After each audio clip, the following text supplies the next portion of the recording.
out but broke. Why do most Ghanaian event organizers run at a loss? We'll be talking about this right after this break. There's going to come a time that the church will rise as the highest of all the mountains, and saviors will be raised in the church to deal with the world system. And let it be now. We need to have a national focus. We don't have to lose this ambition, or else we work against the Great Commission. They are equipped in righteousness, the agenda to possess the nations. Welcome to an equipping center of the word and prayer on Pentecost Hour. Pentecost Hour comes to you on Joy 99.7 FM every Sunday at 1:30 p.m. Hits FM on Mondays at 5:30 a.m. and Joy Prime TV on Saturdays at 7 a.m.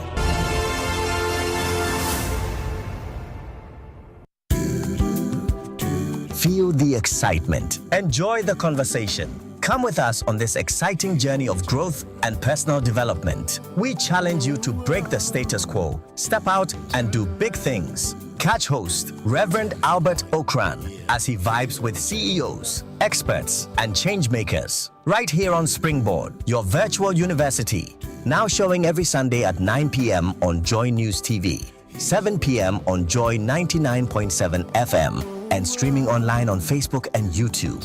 You can't miss it. Partners, MTN Ghana, Enterprise Group, and the Ghana Grows Program. A collaboration between MasterCard Foundation and Springboard Roadshow Foundation. Media partners, Joy FM, Joy News TV, and Graphic. Springboard. Your personal value will shoot up.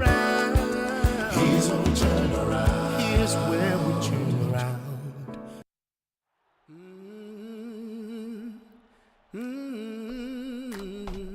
For more. Get ready for more. More goals, more drama, more nail-biting, edge of your seat. Oh my word, did you see that? 32 teams, 63 matches, one unmissable tournament. The all-new FIFA Club World Cup on SuperSport.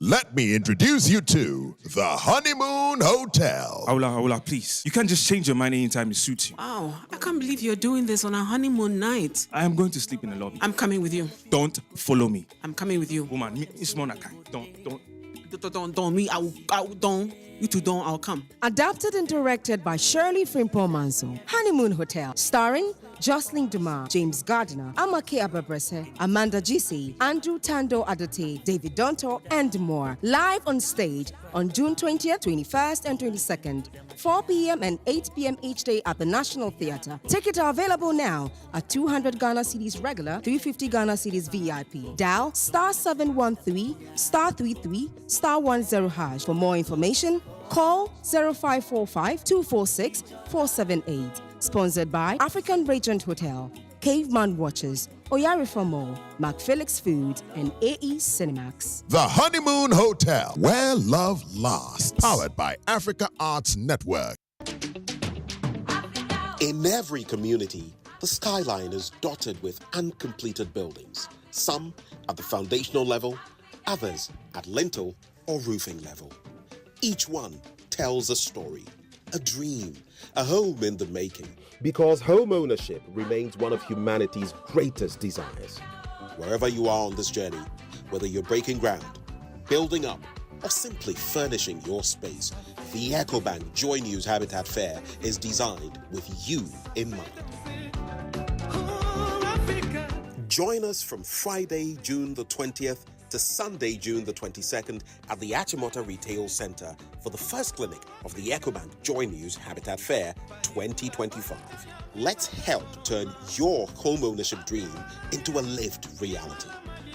The EcoBank Joy News Habitat Fair is powered by EcoBank, the Pan-African Bank, and brought to you by Virtual Security Africa. Security for all. Superlock Technologies Limited. You deserve the best. DBS Industries Limited. We truly are your roof experts. The Builders Market. Bathroom, get it right. Lesh Fortune Limited. Unleashing luxury with perfection. One space at a time. Clifton Homes. Beautiful homes, wise investments. Interplast, we make sure water reaches you, even space. Elegant Homes and General Construction Limited, where quality meets value. Ayuda, Ghana's #1 service app Bako service bebre. Drive EVGH, drive into a sustainable future. Syntex Tank, a year strong, a year tough. EcoBank Joy News Habitat Fair 2025. Dream it, own it, live it.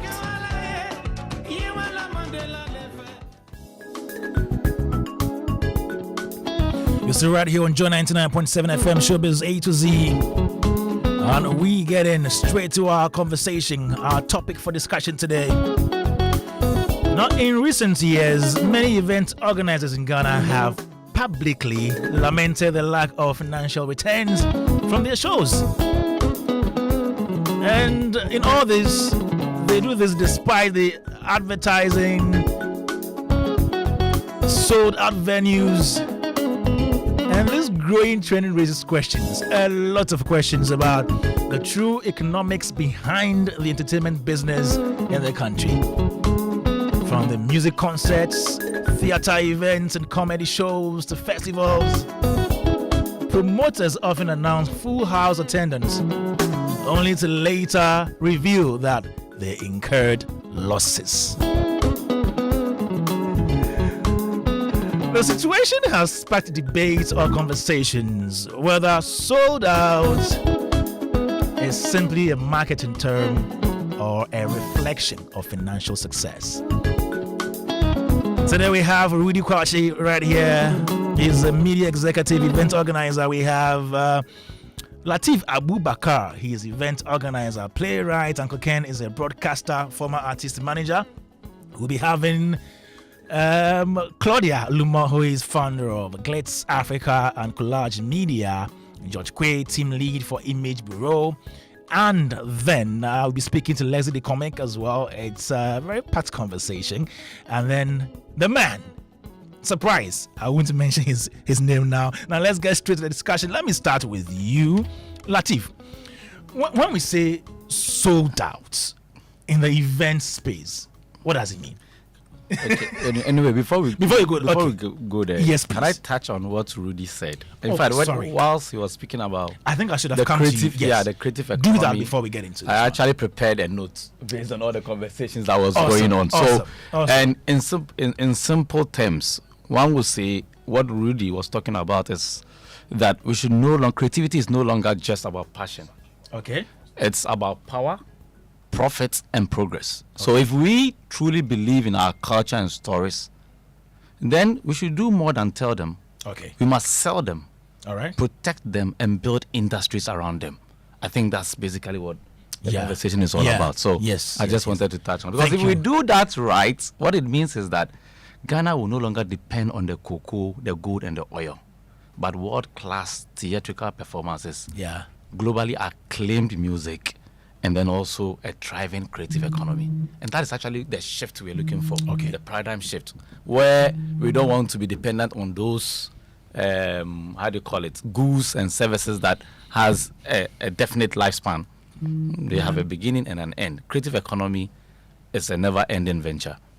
Okay, so now to our sold out. That's a title of a play. Sold out but broke. Yes, sold out but broke. I'm imagining Andrew Adote or George Quay or somebody doing the voice for this one, or maybe Udikwachi. Okay. What do you mean? My first sold out play was in 2009. Okay. And I did that with Rudy Kwachi. You two sold out. Did you sell out proper, or it was? We're not broke. We sold out at Casa. That's my first production, Romantic Nonsense. Okay. Yeah, 2009. Yes, and I did that with Rudy. So I was sold out to the extent that we did a rerun, and it was sold out. What is this? Which means like we virtually sold all the tickets, and people wanted more, and then we had to do a rerun as well. So sold out means you finished selling all the tickets. Exactly. Okay. Exactly. That's actually what it's supposed to mean. Okay. So where was that play staged? National Theatre. National Theatre. Yeah, we did at the National Theatre. And the capacity is... That's 1,482. Okay. Yeah, 1,482. In 2000. Yes, exact figure. In 2000. That's 2009. Yeah, so February 2009. It was like a day before Valentine, right? Okay. So that was a Friday. Okay. We did a Friday and a Saturday also. Why will any event organizer sell out a venue and still not make profit? Oh, because tickets do not actually. Tickets actually. I always say tickets are insignificant to the cost of a production. When we talk about Ghanaian productions, because the amount of money we charge when it comes to ticketing, it's very small. You can't depend on tickets to sponsor or to produce a show.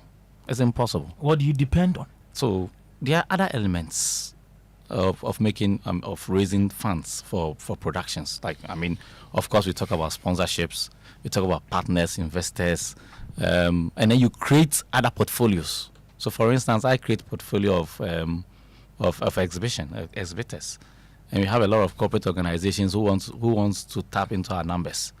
So we get quite a number of them. So they pay. Yeah, they pay. They pay to exhibit, to showcase their product and service because of the quality of audience we bring out, the quality of audience that attend our show. So you need to create other avenues or sources of raising revenue other than tickets, because I don't know which event organizer, apart from maybe my shows that I do at maybe the Theatre on the Cruise, the theatre in the middle of the Volta Lake. Yeah, those are high-end productions. Yeah. So we take people pay 1,200.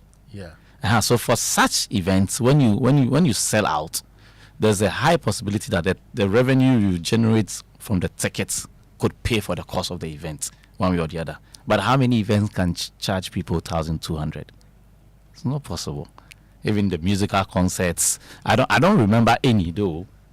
You could have maybe the VIP tickets going for such amounts, but the general tickets, which is the larger proportion of people you're looking out for, cannot charge that amount one way or the other. So for me, it's not about tickets. So people genuinely can sell out, but they'll be broke because maybe they were solely dependent on the ticket revenue when it comes to their production. Okay, let me go on Zoom now. Let me pick Lexi the Comic, who is a comedian and event organizer as well. Let me speak to him before we continue. Lexi. Big man. How are you? I'm good. Yourself? I'm doing fantastic. Welcome back from SA. Thank you. Okay, so we are revisiting a conversation we had some time ago. I think when you were here in the studio with your friends, the comedians, the issue about selling out and not making profits is one thing that we want to address again, especially when it keeps coming up. And let me ask again, for those who did not listen to the last time, have you experienced anything of a sort, as in you selling out and not making any gains?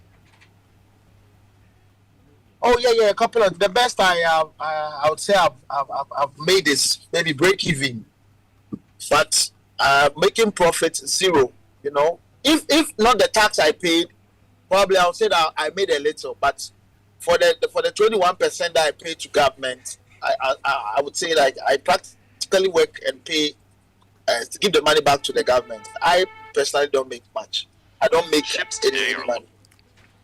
Okay, so you did not run at a loss.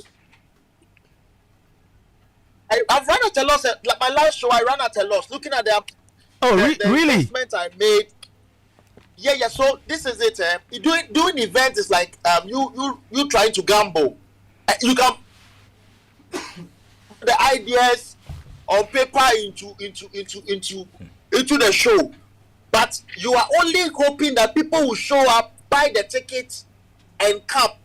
If they don't come, meaning whatever investment you made, you will not make it back.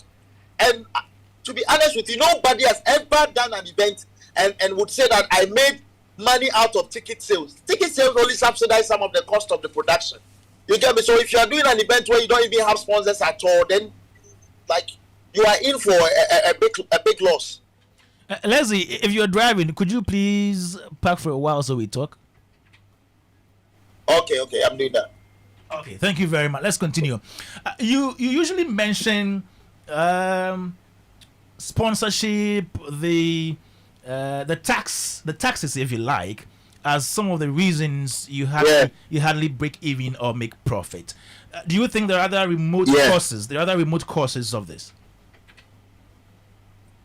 Aside that, I personally feel at some point in the lives of Ghanaians, things became quite hard. So excess cash to go seek for pleasure was quite a challenge. But I don't know how things will turn out this time around. But it was difficult to actually convince people to come and watch shows. And also corporate Ghana, I don't know, for whatever reasons, didn't see why they should invest in stand-up comedy. It's just recently that FVB Foods, they are helping comedians out on a lot of their projects. But corporate Ghana wasn't really much interested in our business. Now that there are numbers to show, the likes of FVB and the rest are like popping up to support us. So, and aside that, what can I say? I would say that the cost of event venues and lack of event venues, you know, like National Theatre, they give some reasonable figures for an event, but the private ones, it's quite outrageous because you realize that you are paying so much for the venue, which you are not even sure whether people will turn out or not, but you still have to make your payment a whole lot. But when you go and ask them to, they'll tell you that it is the taxation that has made the prices of the venues like go up. So yeah, all these things are contributing factors to the whole distance. Have you events that we do, you know, it doesn't make us realize enough. Okay. Have you ever been compelled to give more complimentary tickets to fill up an auditorium? Yeah, it has happened before. It has happened before because if whoever is investing in the event, or probably if you are shooting it for TV or for some other commercial reasons, you can't shoot an event in an empty, like half empty auditorium. You still have to fill up. Like the show we did at Buko Marina like this. 2 days to the event, when we checked the ticket sales, it wasn't anything encouraging. So we had to give some of the tickets out. People bought tickets, but it wasn't as much as we expected. So sometimes we need to give out some free tickets. And Kwame, to be honest with you, if I'm running about how many interviews, if I'm doing about 10 TV stations and maybe 10 FM stations interview, if I go everywhere, production will expect me callers, they will need tickets. Production will need tickets. So just the interviews alone probably would take about 50 tickets. You know, these are seats probably I could have sold. But if the media house is also to quantify the airtime they are giving me, maybe it will also cost me. But I'm just trying to say that, so with a complimentary ticket, a lot of things go into it. Like you giving media houses some, you are giving friends and family some. Somebody who once fetched you water when you were in secondary school who would want you to give him a ticket because now you are a star. Maybe now for benefit from you, like too many factors. No.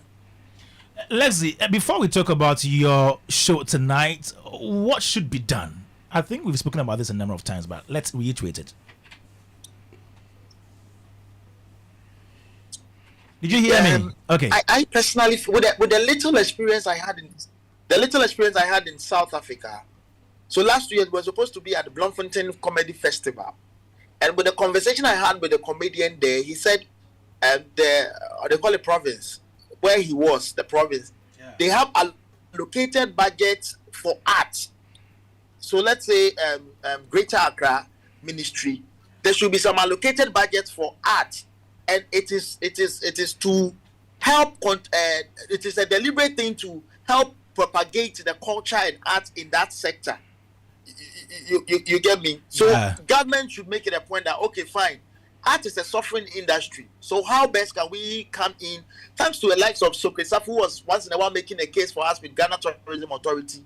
That I remember one of my shows, Ghana Tourism Authority bought about 150 tickets. Wow, and 150. That took off some burden off me.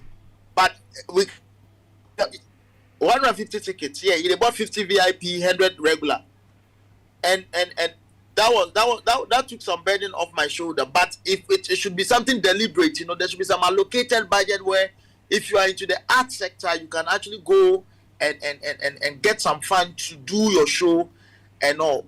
Personally, most of the shows I do, I take loans from friends and family to do my show. I go and pay with interest.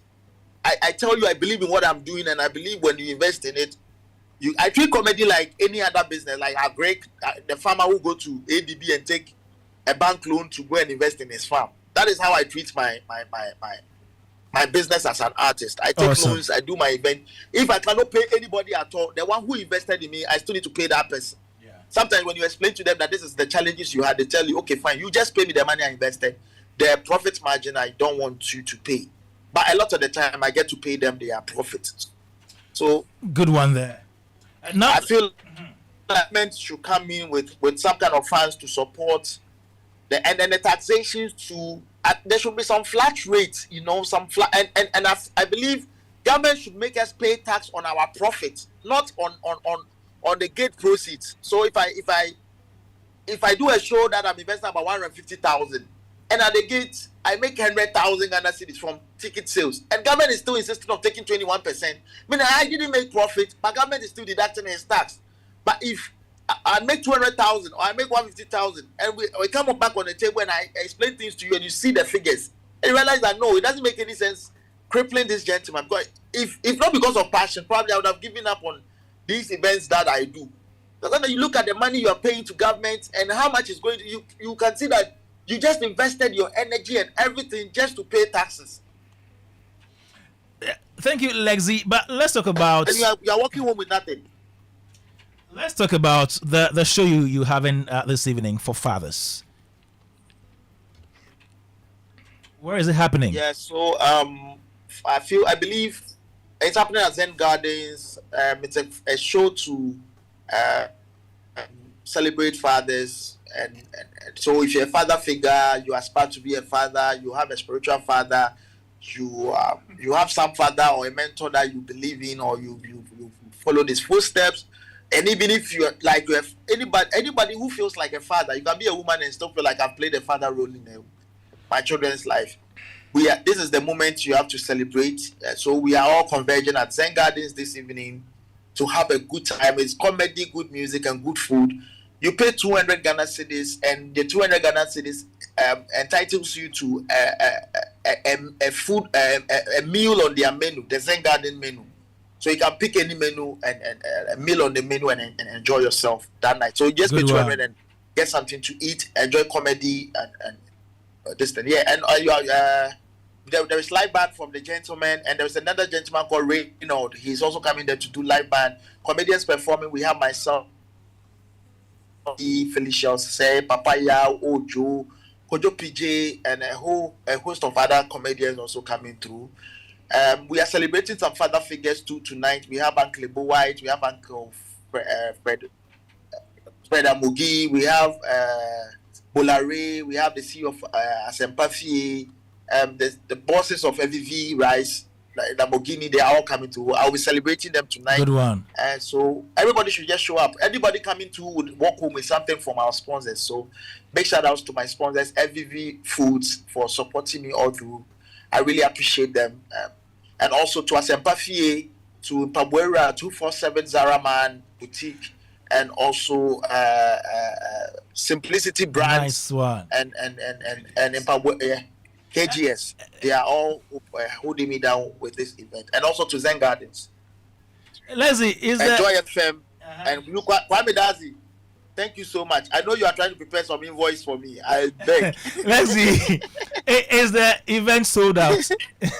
Is it sold out? The event, in the history of Ghana, somebody should prove to me that Ghanaians will never give you the luxury to say I've sold out before event. Somebody told me, what if I buy the tickets and you die before the event time? how will I get the ticket money? So they will definitely show up because the calls we are getting proves that people will be coming. People are coming. People are calling for tickets. So we are hoping that it will be a packed house. Okay. We are looking not more than 500 people tonight. So. All right. Thank you, Lexi the Comic, for your time this evening here on Showbiz A to Z. And we've been speaking about the sold out but broke syndrome. When most Ghanaian event organizers always complain that they run at a loss even after advertising that they've sold out their programs. Let me come to you, Rudy Kwache.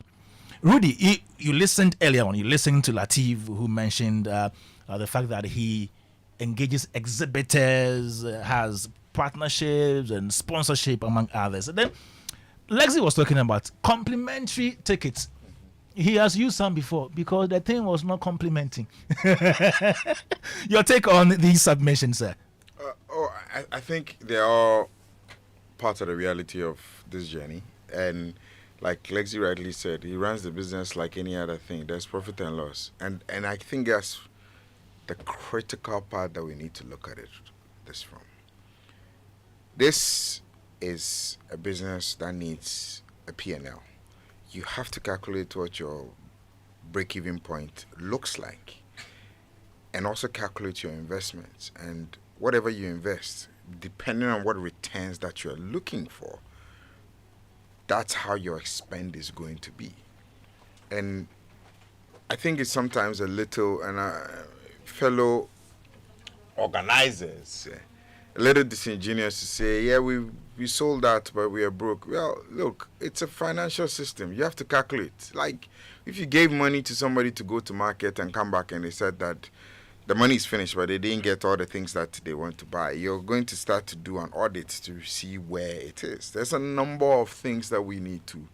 And I don't think that overarching statement is exactly true in describing the whole situation. It is not. It's a business. You whatever it is that you put in, really, whatever it is that you put in, you have a certain expectation of what the returns is going to be. Based on also your investment, you are looking at your pricing mechanism going in, how you're structuring the show. Mechanism, yeah, the pricing. But there's one critical part that we all need to take a look at. You have to upsell. What's the meaning of that? Okay. I do a show and 1,200 people are coming. My revenue lines or revenue mix means that tickets by calculation, rule of thumb, it could cover up to 60% of your investment. So even if you sold out, you're still not making 100% back on your investment. You have about that 40, you need to find a way to upsell the consumer that you've brought. How do you think cinemas make money? The movie seats that they are selling is a critical part, but the popcorn and the Coke is the upsell that makes the entire investment starts to get towards profitability. So you would have to take a look at what else can I sell to the consumer from my mix that I don't need to even do new spend for to be able to get it to that profitability. I mean, I think the bigger question here is from a pricing perspective, just like everything else in the country, there's a bit of we're not paying realistic prices for the experiences that we want. You have an artist that has a price point, right? It doesn't matter. Oh, it's funny when people come and they want a talent. Oh, but tell them that you're coming to Ghana. So what? It doesn't matter. They actually price based on the market's exposure. And because of Ghana, your plenty vibes, the idea is that you are actually more valuable than you can afford. So I'm talking to talent, and your mind is like, oh, in Nigeria they should charge more because the population is bigger. No, they look at vibes in Ghana and they're likely to price you even slightly higher. You would have to negotiate your way through to get a better pricing point. But their price is their price. So, but I can sell a ticket at $40 for the same artist that I'm putting on. But that artist, when I put them in Ghana, I don't have a market that can absorb $40. And by so doing, the show is more expensive for you because you have a stretch target to be able to sell to even break-even point. And I think that's really what sometimes we want to do. The same play that Latif would do, that, or all the plays where baseline tickets is 200 cedis. Baseline ticket for 200 cedi shows has been the same way for the last decade. Go back. Yeah. Whether the dollar climbed, in 2019 we sold the baseline ticket for Afro Nation at 200 cedis. That 200 was almost $20 equivalent. You sold the same thing in 2022, and that ticket, that 200 cedis, was worth what, 10 or less? It was about $9. But the talent fee hasn't changed. So that's really the component, the cost component of it. I think we need to be realistic to that. And then also, this is supposed to be an experience. So Latif, I come to your play for 2 hours. What bundling? Why do you think MTN sells you a bundle? That's how they get the cost per consumer. So I learned something in telecoms, and this is a long time ago, right? Okay. Your HVCs or high value customers, their spend covers 100 of the bottom spenders. The network is not surviving on you buying 2 CD credit every 2 days and nursing the credit through the system. They rely on Latif, who will buy 200 CDs every 48 hours because he makes international calls without looking for MTN zone. Let me stand here or thinking. Like, you need to get to the person. So your data is running, but your spend actually covers the bottom 100. And that's why they are able to provision that cost to them. And it's the same type of situation that that you have in terms of building your mix, building your revenue mix. So I think we need to start to look at that. And also the market is not inelastic. Charlie, there's a reality on how much Ghanaians pay for events or will be able to. So if you're giving me you can't I have an analogy, right? You cannot live a 5-star New York life in 2-star Accra. Oh yeah, then your McLaren will pass through pothole. And the cost of service for the McLaren is high in Accra town. And that's something that you and I can't change unless the economics change to a certain extent. However, it doesn't mean that you can't build a Despite Auto Museum here and charge 200 cedis for you to go look at. So there's a pricing, and I hear these things. And we've all, I've had bomb shows before. And I was like, we are not giving away free ticket. If they don't come, they don't come. But the price point is the price point. I am amenable to giving 90% discount and letting the price stay the price rather than telling you that it's 10 cedis, because you have to train your consumers. And if there's anything I've seen in Ghana, especially on the creative, on the culture side and shows, build it, they will pay. They will come. Okay. But it takes time. It's the build, and that's the problem is. How long does it take? Thank you. And how much investment are you willing to put on the line? Because like I said, Latif, if you take your Nkrumah show, the cost of development of the show is sunken cost until he does his first staging. But if he wants all his money from the first staging, Koda, it's not happening. You have to turn it around till you reach. It's the same thing where Hollywood makes $100 million movie, And like, okay, we will run in theaters. Well, you are lucky if you break even in theaters, which means you did very well and it's top 10, right? But they count on streaming numbers. They count on other forms of exhibitions, other spaces, and the biggest thing is they count on China. And you know, Avatar showed around the world 2 years before it showed in Chinese theaters, because it takes that time for you to get, and China only lets in about 10 Hollywood movies for full nationwide run. Yeah, it's a very controlled system. Like they'll have to queue and wait until they have. So when they are marketing, they kind of ring fence. Okay. But you know the bootleg to where it comes from? It comes from China. Like the biggest, they will hack the thing right now. And, but when they have that one, that's actually why they're able to get over to the billion. Great.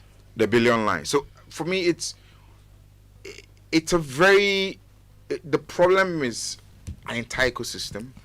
I can't stretch the market beyond a certain number. So if your show depends on that, you have a problem. Also, the people that, let's do the show. Why? Sponsors will play. I say, I don't know my uncle called sponsorship, because that uncle doesn't exist. In fact, if anything, sponsorship has been dipping for the last 10 years. Like you went for a show, you got X 2 years ago. That same number, but your show cost has gone up 30-40%. Yeah.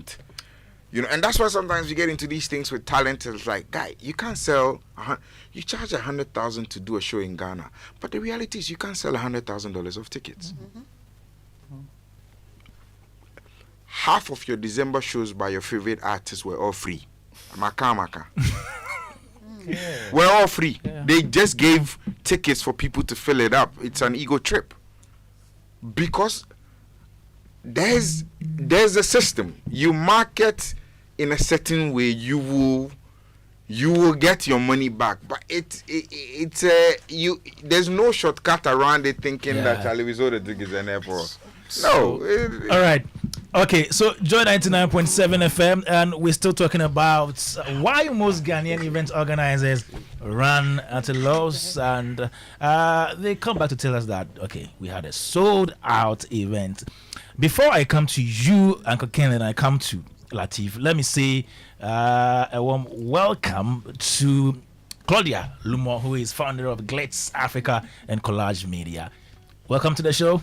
Thank you. Hope you're doing well. I am. Thank you very much. Okay, great. Now, let me come to Uncle Ken. You've listened to Lateef, Rudy, and Leslie the comic. Your comments before I come to Lateef. And yes, and I've listened to people who are into events. Yes. And production. Yes. And they've given me an insight into what they do and the problems they go through. Yeah. I mean, I have been into events in the past. Okay. Many years ago, when we had the Jazz Society, for instance, we invited artists, jazz musicians from outside to come and perform. And you know, jazz has a niche group of people who actually love it. True. So you do not need very large venues to have an intimate night with a jazz musician. You know, you could bring a jazz musician to a place like 233 and he would perform there, and the patrons would be delighted and highly satisfied. The issue we are supposed to discuss is why events people tell you they're sold out and yet do not make money. Yes. Okay. Rudy, in his submission, made a point about being able to charge $40 for a particular show elsewhere, but not able to do so in Ghana. There might be factors. One of the factors could be the auditorium at which he charged $40 elsewhere, which was huge and had a lot of patrons, and so made him some profit. How many venues do we have here that he can even drop the 40 to 20 and still break even. That is an issue. The issue of venues that we have here to make event planners make their money very limited. And you still cannot charge the amounts that you need to charge for those venues that we have here, because nobody will turn up. Nobody will turn up if you charge those amounts here. So we have a huge problem for event planners if they are to break even and even make a profit with venues. The people who own private event centers elsewhere also are looking to make a profit. And so they put certain charges on their events that a lot of people cannot afford. Lexi the comic, when you spoke to Lexi, he made the point about seeking sponsorship. If it's from a radio station like you, like your station, somebody, Latif comes here, says to you, please help me publicize my event. You know, blah, blah, blah, blah, comes into some sort of agreement with you. You agree to be a sponsor of his event. At the end of the day, Latif has to give you a certain number of tickets. Right? Yeah. To the show, to compensate for the airtime you gave him. You know, now those tickets take away a certain number of people to fill that auditorium. And you are not the only one. There's so many other sponsors who give in kind or whatever. Yeah. And all these people, Rudy, have to be compensated with tickets. They don't say, oh, don't give us any tickets, so we'll give you the money. And we there will never pay. happens. They're expecting something in return. So before your tickets are sold, you are sold out because you've given away so many tickets. Should we rather say giving out instead of sold out? No, but you see, again, I think on a lighter note. No, but there's an error in something, right? Part of the complementary, and that's sometimes where we are at fault in our calculation. And I said that as a business, you have to do profit and loss statements. Part of complementary is actually part of the count. Yeah. And I understood the tax man when he says that even complementary, I want to put the tax on. I said, he would. But you have to clearly designate. So, as a rule of thumb, I would to determine the viability of a show, I always use 70-75% capacity of a said venue. Why? Because I know that 25% of that capacity is gone. And that one I won't make money. So if the pricing cannot cover me to that 25% shortfall. So when you are starting, you start from negative 25 to do your calculations, to see whether you even reach break even. You need to do that.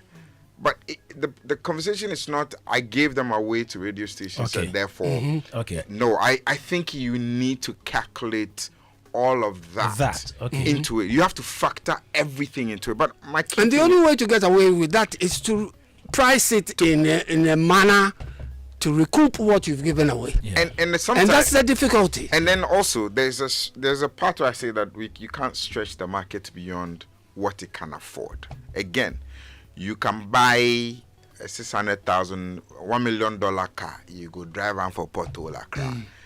That is not your problem. You don't have in fact, most of people with fast cars don't know how fast roads to drive on. Rudy, let me finish my submission. Okay, please continue. The final thing I want to talk about is, over the period, we have seen an immense upgrade in the way our shows are staged. In this country. Once upon a time, to bring a group into Ghana to play, all you needed was a stage. And when I say a stage, it was bare minimum stage. The group will come perform, and if you make money, you make money. These days, I am amazed at how people like Rudy stage events in this country, you would see a week in advance construction going on, and everybody is looking for a huge stage. And that is where people on social media will start talking. Say, oh, look at the stage. Yeah, man. Massive stage. Forgetting what goes into putting up that stage. Cost-wise. You know. So I realized that we as a people are looking for quality stuff. Quality events. And when these quality stages are put up for the events, we cannot price ourselves to be able to recoup monies that we spent in staging. So staging is also a factor, you know, in a lot of the problems that people have. That is why they would fill the place. People will rush in to see the stage. And all talkability after the show will be about the stage. It was massive, it was this, it was that, it was that. That's what we get, Kwame. Okay. Joy 99.7 FM. There is a message here from Tofik Pra.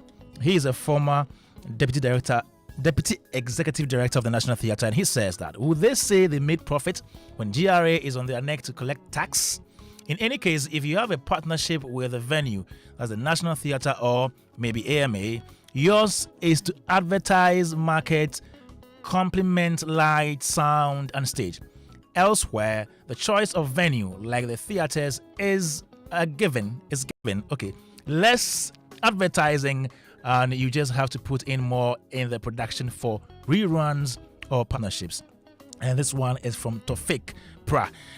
Thank you so much. Another message here says, greetings to Kwache. He has a new dimension to his career. He's moving from execution to communication because he's got a great story, experience, and talent for telling it. From Bright W. Lajepo, PhD. Okay, so that's something for you. Before I'll come to you, Latif. Let me take Claudia's remarks on this particular one. Why do people come out to tell us that we have sold out events, yet they claim they didn't make profit, they made loss? Thank you very much. And I had to join you late because I had life of an event person. I had like 2 events and I'm running to another one. We understand. I wanted to stop here and add my voice to it. I mean, when I saw the topic, I laughed, and it's also sad at the same time. So for somebody like myself, I mean, I've done this for 15 years in Ghana. And my events are very targeted audience. Okay. So my events tend to be a niche targeted people. Right. If you are not in that industry, you are not in the room.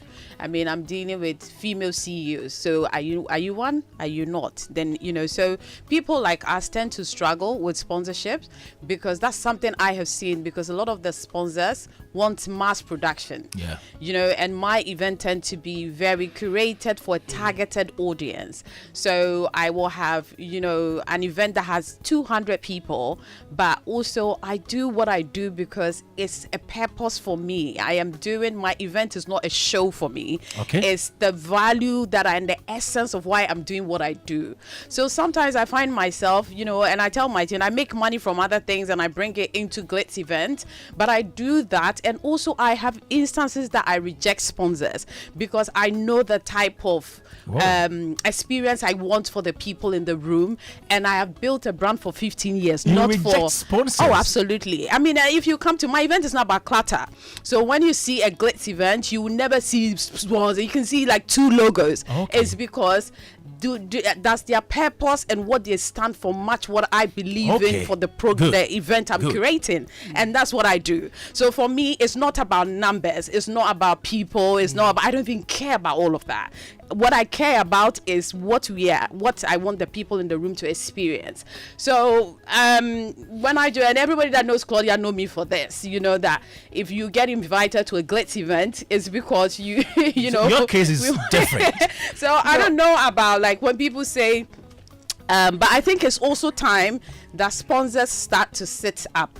people that we work with, people that we go, because I am sick and tired. I mean, I have times that you will go and do a whole pitch presentation, and I'm like, if you have in a room 500 female CEOs, they are leaders who are hiring thousands of people. These are decision makers. These are people who decide, they use your high-end product, and you cannot see it as a platform to use it, to leverage on it, to build yourself. I'm sorry, I'm sitting right in front of the wrong person.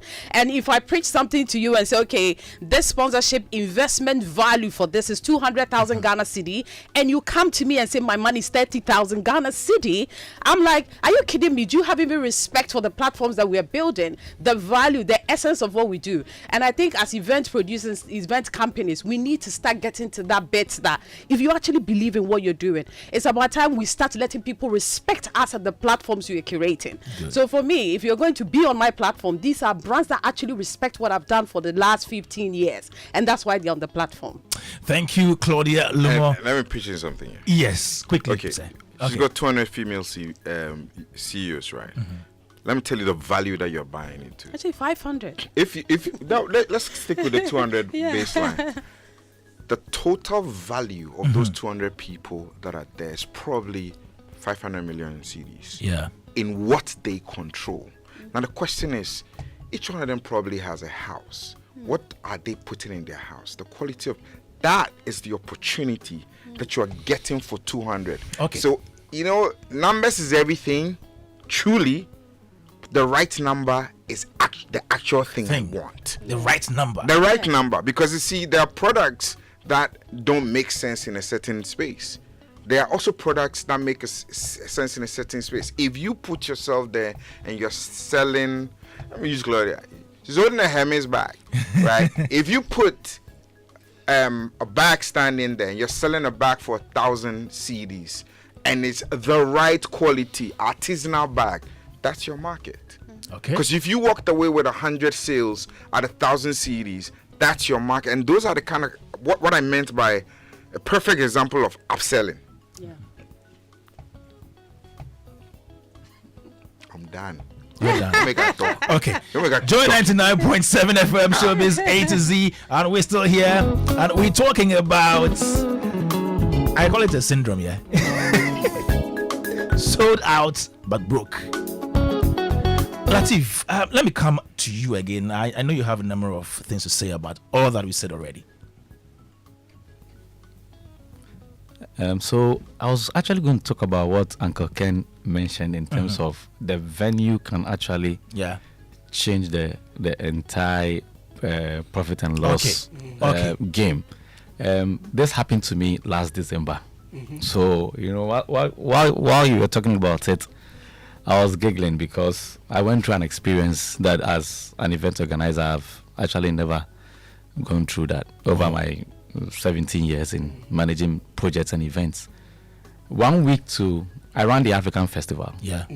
1 week to the African Festival, I was called that I had to cancel the events from the conference center. And I had booked, Yvonne Chaka Chaka all the way from South Africa with a band, paid for business class. And I mean, all the kind of installations we were building. Okay. Rudy mentioned the pyramid. We built the pyramid of Giza. We built almost everything. We're almost done. It's just a matter of getting a day to the event for us to begin setup. Yeah. And we're told that we had to cancel the event. Trust me, a week to the event, we knew we're making profits. It's a 3-day event. Okay. So we're running Don Quixote Africa, which is a theatrical adaptation of Don Quixote, which is the first ever novel in the world. Okay. Yeah. We were also running Ghana Must Go, was premiering Ghana Must Go, and then we had the Afro Night concert featuring Yvonne Chaka Chaka and co. So based on the ticket sales, based on the other vendor, revenues, sponsorship, we knew we were making profits. Yeah. Even 1 week before the event, we were excited. The game plan was good, only for us to be called and told we need to cancel the event. Truly, like joke, we had to move. We couldn't cancel the event because when we weigh the cost-benefit analysis, there was no way. There was no way, because see, it was proper sold out. Maybe sold out. Proper. So we've always had proper sold out. Not always, because for me, like Rudy mentioned, my profitability index works around 75 to 80% tickets. Okay. I always give complimentary tickets. Okay. I give roughly about 200 complimentary tickets for my plays. Always. So I don't actually I don't target 100% ticket sales. I target about 75 to 80% tickets. So I had to move from the conference center to the dome. That was even lucky for me, because assuming December, yes, no, which dome? The the Grand Arena. Yes. Arena. And the cost difference. Whoa. Look, what's the margin? Give it the margin. So I'm a conference center that's around 50 something to 60 per day. Okay. So you have 3 days. So roughly you are around 170 to 200, let's say. Grand Arena does about 150 per day. Wow. So for the 3 days, cost us triple. Exactly. Wow. Yeah. And you know, we finished the event now, an event that we're making profit 1 week to the event. After the event now, we are making losses, and we owe. Just because of a switch of venue. Yeah. So I mean, whilst he was talking about it, I was like, okay, this is exactly what happened to me. Yeah.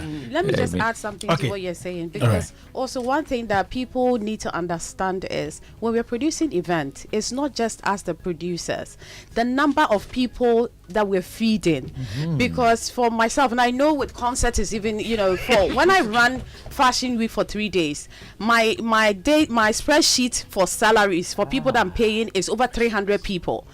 When I do Women of the Year, I have about 65 people that we are paying. So you might see you people just come in and think that, this stage, it's taken us 2 days to create this, to be on location. And the carpenters, electricians, even food and all of that. But I think that I honestly don't know where the fault is coming from. Whether it's we, the producers, that we are not pitching enough for corporate Ghana to understand the value and the platform that we have, or they are just refusing to accept and to invest in it. Because it's so sad. Honestly, I have gone big companies that I've sat in front of them and I said, I find it very disrespectful that I've done this pitch to you and you're actually telling me you will give me 20,000 Ghana cedi. You seem so frustrated at that. You know what? Because it's very frustrating. Because if you put event people, because you're not part of us, so you will not appreciate what we go through. No. But if you put like 20 of us in a room, I understand. That's our pain. You understand? Because we are talking about ticket sale. Nobody does event and use ticket sale as our budget. You understand? Because we have to pay good money. I cannot hire a sound person and say I'll give you 2,000 Ghana. They charge us 18,000, 20,000 for a day. So imagine he's doing three days. How much money you have to go into sound? You have to go into it's a lot. If he's doing 3 days, all that's why people are broke. All logistics are 3. My issue, I understand you perfectly. That's why people are broke. My issue is sounding so frustrated at potential sponsors that you speak to. That's why people are broke. Hold on. Potential because there's no sponsorship. No. Let me just end. The potential sponsors that you speak to offering you less than what you think you are worth. Okay? And my issue is you would rather have one sponsor taking absolute control of your production. No. Yes. So if you wouldn't, having people respect the platform that you're creating. You use the word to know how respect. to leverage it. But if the company you spoke to can only afford 20 or 30, and you speak to others who can afford same, would you not arrive at so your... don't tell us that you take 20,000 but you want to put your pull up in the whole area. That's your problem. I know I'm speaking the pain for a lot of event people, right? I agree to that. Because we would never exactly. I agree to that. Quickly. I thought you derive... But Kwame, I have a yes, I'll come back to all of you again. Join 99.7 FM. It's getting insightful, heated in here. Joy, show is A to Z. We've been talking about why Ghanaian events organizers, or most of them, run at a loss even when they claim that they've sold out events. In the meantime, there's exciting news for everyone looking to join the MTN family or grab an extra MTN SIM card. All MTN SIM cards are available for the incredible price of 10 Ghana cedis. So head down to any MTN service center, Connect store, or your nearest authorized community shop. Take advantage of this fantastic offer. Remember to purchase your new SIM card and get connected. All you need to do is to bring your valid Ghana card. Attention, aviator fans, this is your final boarding call to take the skies and then become Ghana's aviator legend. Exclusive to Betway. Take on the challenge, and if you are the best in the game, you will be crowned the winner of the sky high 500,000 Ghana cedis cash prize. Plus, you also get guaranteed free flights daily when you play Aviator every day until 30th of June. Get way more at betway.com.ga today. And yes, tomorrow is a Sunday. We'll be listening to Pentecost Hour on Joy 99.7 FM at 1:30 p.m. Do make a date.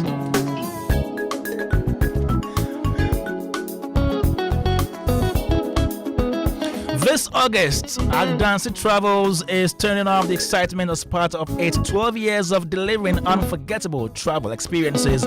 So get ready to see more, feel more, and explore some of the world's most exciting destinations, from fun-filled family adventures in Dubai to romantic getaways in Asia, thrilling escapes with friends in SA, or that long-awaited dream trip across Europe. It's not just travel, it's an experience you will never forget. So call them now, 0595 500 817 or 0531 008 550. Or you can also visit advancedtravels.com to book your spot now. Let me also tell you about the Emmy Africa Expo. Yeah, it's back, bigger, bolder, and better.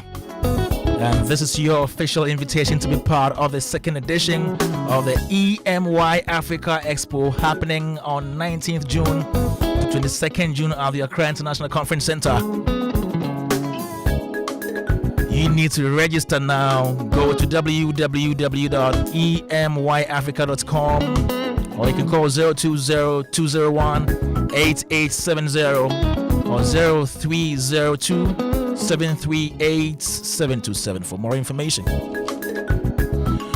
Now let's come in here and wrap things up. Let me start with you, Lateef Abubakar. So we've been speaking about this issue for a number of times, almost every time, and now we don't want to be broke as event organizers, and then later come and say, oh, we sold out. Before I come to you, George Quay is on Zoom, on phone, yeah? So let's talk to George Quay, who is team lead for Image Bureau now. George. Yes, sir. Good evening. Good evening, George. How are you? We're hanging in there. Apologies for not being able to join you guys in the studio. It's been a tight day. Apologies accepted, sir. Yes. Good evening to Uncle Ken, my boss Rudy Kwete, and everybody else. Claudia, my sweetheart, of course, Lateef. Greetings to everybody. Okay, George. So let's go straight to the point. We're talking about why most of our Ghanaian event organizers run at a loss, and then they come and tell us that we sold out venues. What could be the problem, and how do we solve this? They told you they run at losses? Yes, most of them tell us that. So it means they told you privately that they run at a loss, and then publicly. We've heard some of them say that on radio as well. Okay, let us put it in proper perspective. There are various elements when you're considering organizing an event. You need to identify your cost points, and then, of course, you need to look at your revenue. At the end of the day, you need to consider ROI. But it all goes into the big question of why are you organizing this event?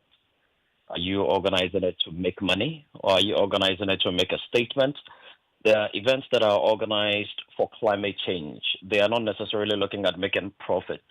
Then, of course, there are events that are made for profit. And there are events that are made to cement legacies and all that. So once you understand why you're doing your event, then you can critically analyze, because it is not every benefit that may come to you in cash. So if I invest, say, $1 million in event X, and my focus was to send out a message on female genital mutilation, and at the end of the day, I'm able to reach X number of people. However, I did not get the sponsorship I needed. I did not get anything. I ran at a loss. But the message went out there. Did I really run at a loss? Maybe not. But I know where you're looking. We're looking at it commercially. Okay. So let us speak commercially. Okay. Now, a lot of the time, for fear of people not attending an event, we undervalue events. And the undervaluation of the event comes from ticketing. So an event that is supposed to sell for, say, 500 cedis per ticket, the event planner is afraid people will not attend. I mean, how many people can pay 500 cedis? So you bill it for like 100 or 150 or 200 at most. And then you throw in maybe a 300 VIP or something. You're headed for a loss instantly. And then, of course, sometimes we rely on sponsors. But you see, Kwame, for me, all these, the biggest problem, I keep saying, it comes back to the doorstep of government interests. Two things. One, if government have made event venues available and heavily subsidized for event planners, so that a Rudy Kwache, a Latif, or a Claudia does not need to go knock on the doors of Company X for sponsorship to be able to make whatever it is and pay whatever they need to pay. But the venue cost is so low, and then logistics suppliers have so many tax rebates and tax reliefs and all that. The logistics suppliers cost is also low.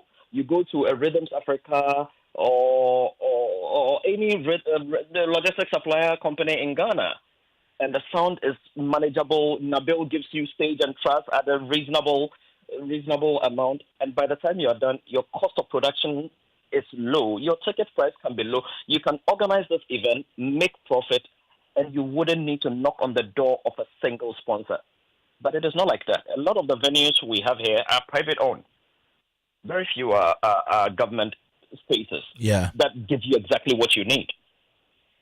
So that is where the problem begins. Then the second problem, which I have always been speaking about, is taxation. You see, a lot of us event planners don't even look at it as we should. Because if you're going to be paying 21.9% on every single ticket to the government of Ghana, at the same time, when you rent the venue cost comes with a tax component. The ashes, there's a tax component. Security, tax component. Light, sound, screen. Every single line item, there is a tax component. The artists, you'd have to deduct withholding tax, and it would also go to government. So the tax burden on event planners is mind-blowing. That is how come you can organize an event. At the end of the day, you see the amount of money you pay to the Ghana Revenue Authority. You look at your profit at the door, and you realize that, Charlie, the government is making more money than you.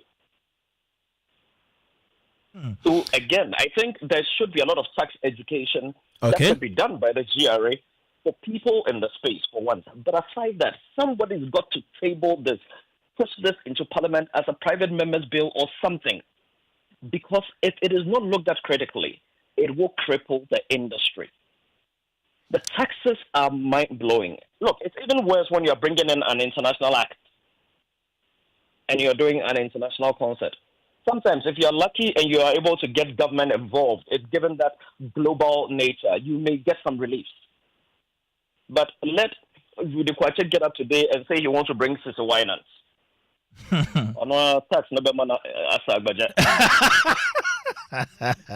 So these are some of the things. If we really want to grow the ecosystem, if we really want to make Ghana Africa's party destination, if we really want to grow our tourism potentials, look, we do not have the Niagara Falls, but we have other things. And people love to party. Look, when you go to the Covent Gardens in England, look, we've been looking for a theater, an auditorium there for over a year now. We can't even get, because it's booked. It's booked for years. And when you go there, you want to go watch a play, you'll be lucky to get a ticket on the day of the show. Go to Broadway, it's the same. I mean, Latif is doing theater. We hardly ever get full houses in Ghana because the number of people that want to see our shows, let's be frank, a lot of them cannot even afford our tickets. So we are underpricing our tickets. When we did The Legend of Akusika, our production budget was 1.2 million.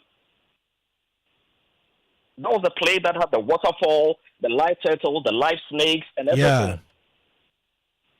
The one that we did recently, the prison play, our production budget was almost $1 million. That was the one that we bent a human being live on stage. The next one we're about to do in August has levitation. It has so much magic madness. We've had to order things from China. And if I should tell you the cost, it is mind-blowing. And at the end of the day, you've got to do all this. And then there's a tax element. Every single thing. We are not saying we don't want to pay taxes.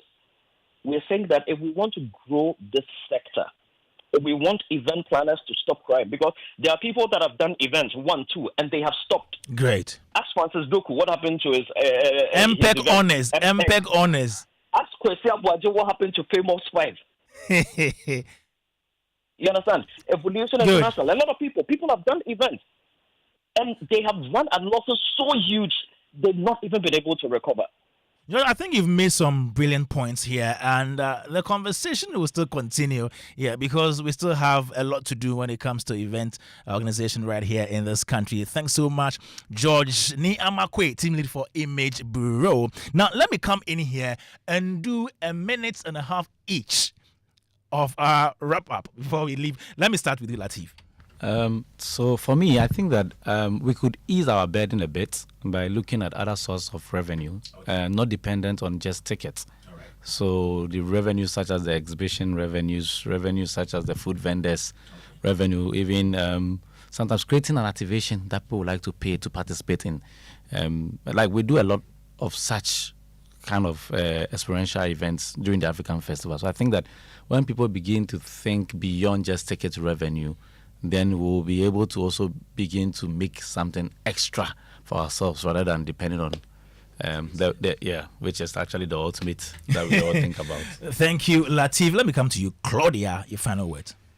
Okay, so my final words will be to encourage all of us that are in this industry not to give up. I want to believe that before you decided to curate a platform, you had a purpose why you're doing it. So we just need to keep believing in what we're doing and the respect that is due us, because I have got my after 15 years, because brands know which of their brands they will bring to a Glitz event, because it's taken me 15 years to be consistent and 15 years to stay grounded and also to say no when I'm supposed to say no. Because sometimes, in our desperation, we just even take things that it doesn't even align on the platform that we are even creating. So I think we should be quite intentional with why we are creating some platform. It's not because we want to produce a show, but also because we want to, number one, give great experience to people who are coming to see our show. And also in terms of corporate Ghana as well, I feel that the people who are in charge of sponsorship, they should be intentional, like they should invest, they should attend the programs to know the programs, because sometimes you're pitching but they have no clue, they don't know because they've never been there. Even if you invite them, they won't come, they'll send somebody else. So I think that because it's their job, they should also invest in knowing the events and the platforms that we have, so we can all, because at the end of the day, we want to create things that give people great experience. Awesome. Right? We want to promote our country. Rudy is promoting concert, Latif is promoting theater. I am promoting women, fashion, beauty, and all of that. So we all have our vision and our purpose, but together we are all promoting Ghana at the end of the day. Thank you very much, Claudia. This one says, sold out but broke. Interesting, but the truth, Kwame. When there is lack of effective planning and budgeting by our event organizers, it can lead to cost overruns, as they may want to boost the aesthetics, sound, light, stage, etc., which are expensive to hire, and this leads to reduced profitability. Another is event competition and market saturation. We have an industry in Ghana that is growing, with many organizers competing for a limited market share. The competition can drive down prices and reduce profit margins. For example, if George Quay and Latif are staging the same day, they all want to have full auditorium for the aesthetics, and with that, we would have to dole out more complimentary tickets, which in turn leads to operating at a loss despite selling out events. This one is from Baba Sadiq. It says, Rudy is dropping the realities of events. The economics in marketing is untenable. Reason most commercial event companies have since switched to social events. The latest frontier is the MICE market, and this with an active and paying market. There is a reason for the dry market, and it's in the economics of the country. Audiences have developed an appetite for world-class event experience, but we don't have a critical mass that's willing to pay premium for it. Rudy, your final words. I think that, okay, so one of the things I've experienced in Ghana is that also is build it, they will come, but it takes a long time to build. You need help with the build, and I think that's where George pointed it out. We need something to jolt the system, to send the system working. Part of it will be a taxation structure. There should be a rebate system, because you do get that. There are places, you know, the West End, why he's not getting a theatre to do. During COVID, the UK put £1 billion in to make sure certain theatres didn't close.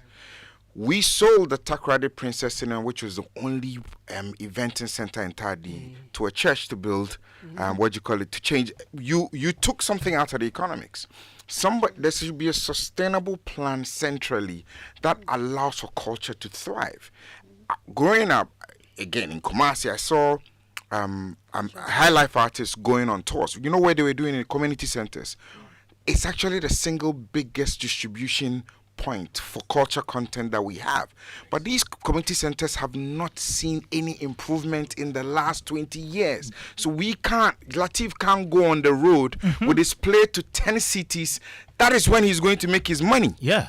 That's actually, so that system that needs to support needs to be there. Now on the commercial side, look, I can understand Claudia's frustration. I understand also some of the brands and how they come, but I think it's more a question of value and how sometimes it's communicated. Great. It is not because she slapped 200K on it that you come and I have 30,000 and I want this. No, it's it's Makola negotiation.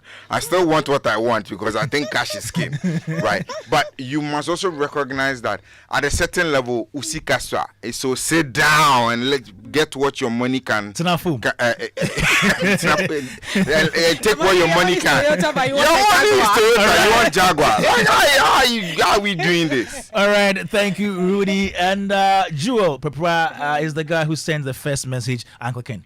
Yes, Kwame, and I've realized that we love quality productions, but we don't want to pay for quality. That is our problem in this country. Yes, that's a good point. Realize that if we love quality, we should pay for it. Thank you very much. Thank you, Uncle Ken.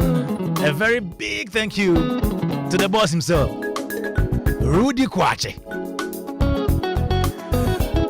And Lateef Abubakar, not forgetting Leslie the Comic, George Quay, and Claudia Lumo. This show was produced by Philip Nye, supported by Anita Tay, who is celebrating her birthday today.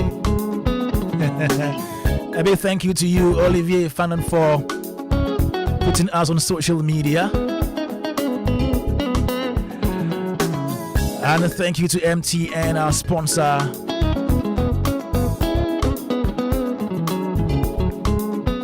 It's been great having you right here on Showbiz A to Z, Joe 99.7 FM. My name is Kwame Dadzie.